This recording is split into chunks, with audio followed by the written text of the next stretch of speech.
এসো কোরআনের আমিনা, এসো শান্তির মোহনা।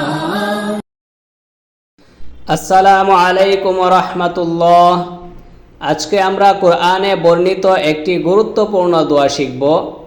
দোয়াটি হচ্ছে পাপ কাজের জন্য ক্ষমা প্রার্থনার দোয়া, যা শয়তানের প্ররোচনায় জান্নাতের নিষিদ্ধ গাছের ফল ভক্ষণের পর হযরত আদম আলাইহিস সালাম এবং মা হাওয়া আলাইহিস সালাম এর অনুশোচনামূলক দোয়া, যা আল্লাহ রাব্বুল আলামিন কোরআনে উল্লেখ করেছেন। দোয়াটি হলো রব্বানা যালামনা আনফুসানা ওয়া ইল্লাম তাগফির লানা ওয়া তারহামনা লানাকুনান্না মিনাল খাসিরিন। অর্থ, হে আমাদের প্রভু, আমরা আমাদের উপরে জুলুম করেছি।